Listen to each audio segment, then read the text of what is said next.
Hola, mi nombre es María Sara Samperio Sánchez. Estoy actualmente cursando el 8º semestre de Derecho en la Universidad del Altiplano. Estoy ofreciendo un trabajo del derecho de huelga. Los derechos humanos son aquellos que son inherentes al ser humano por haber nacido como tales. Los derechos fundamentales son aquellos derechos humanos reconocidos por un sistema jurídico-político que los consagra en su ley fundamental. Por tanto, si en el artículo 5 de la Constitución de los Estados Unidos mexicanos se encuentra el derecho fundamental de la libertad de trabajo, pero además es el artículo 123 de la misma ley suprema que se establece el derecho a la huelga como un derecho social de los trabajadores. Se deduce que el derecho a la huelga es un derecho fundamental en México. Una huelga se gestaba por un grupo de idealistas que pronto fue sofocada por las fuerzas porfiristas. Desde la perspectiva jurídica, en el diccionario de la lengua española lo define como principio que reconoce a todos los ciudadanos capacidad para los mismos derechos. Y si todos los artículos de la Constitución Federal están en un mismo plano de igualdad, quiere decir que el artículo primero, que establece el principio de igualdad ante la ley, el quinto, que establece la libertad de trabajo, y el 123, que reglamenta la actividad del trabajo, y que ésta se deriva como un derecho a la huelga. Se propone que debe considerarse a la huelga como un derecho social fundamental. La huelga es el derecho de suspender las labores en la empresa por la mayoría de los trabajadores, con objeto de lograr el equilibrio entre el capital y el trabajo. Durante ellas, las relaciones individuales de trabajo, los derechos y obligaciones que son consecuencias no se terminan, sino que quedan en suspenso. En México, la huelga ha tenido en su evolución 3 etapas fundamentales. Primero fue prohibida, considerándose como un delito. Después fue permitida o tolerada bajo el principio de la libertad de trabajo, pero sin ninguna protección para los huelguistas, de manera que si ya no era un delito, quedaban los trabajadores expuestos a que se reincidieran sus contratos y sin responsabilidad patronal.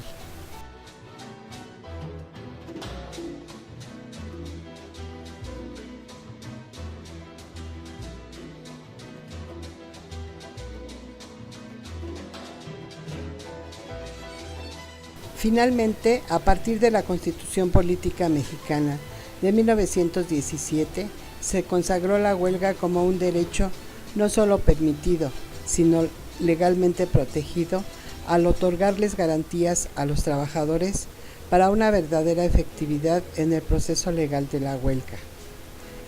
Los fines fundamentales de la huelga se dividen en dos sentidos: inmediato, o de carácter económico, que regularmente se traduce en la lucha por salarios suficientes y condiciones remuneradoras del trabajo, que propicien en el corto plazo una vida decorosa. La finalidad política realizable a largo plazo y que pretende lograr la transformación estructural de un régimen económico de explotación por otro más justo, que se refleje el bienestar y aspiración legítima de los trabajadores a un Estado de Derecho y a la justicia social. La huelga es un derecho y como tal, este debe ejercitarse con justicia para ambos sectores económicos y no convertirlo en un instrumento de terrorismo empresarial.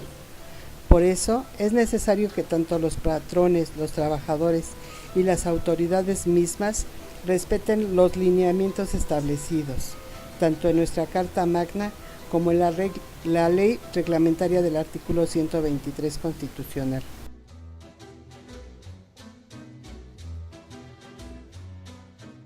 En los Estados Unidos mexicanos, la reglamentación de la huelga o su base en ley secundaria se encuentra en la Ley Federal del Trabajo, en la cual la parte sustantiva de este derecho social se encuentra en el título octavo, en sus artículos 440, 442, 443, 444, 445, 446, 447, 448, 449, 450, 451, 459, 466 y 469.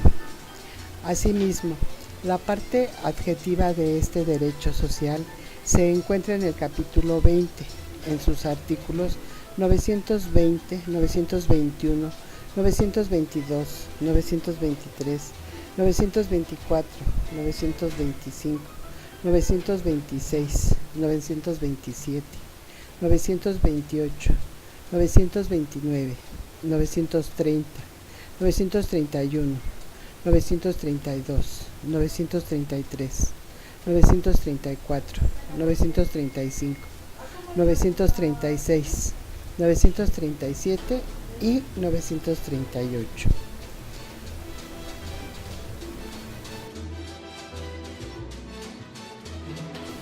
En el procedimiento de la huelga se distinguen 3 etapas. La primera, que nace con la presentación del pliego petitorio por el sindicato o coalición de trabajadores hasta la orden de emplazamiento al patrón.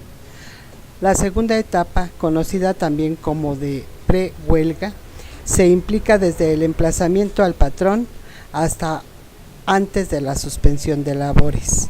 La última etapa abarca desde el momento de suspensión de labores hasta la resolución del fondo del conflicto.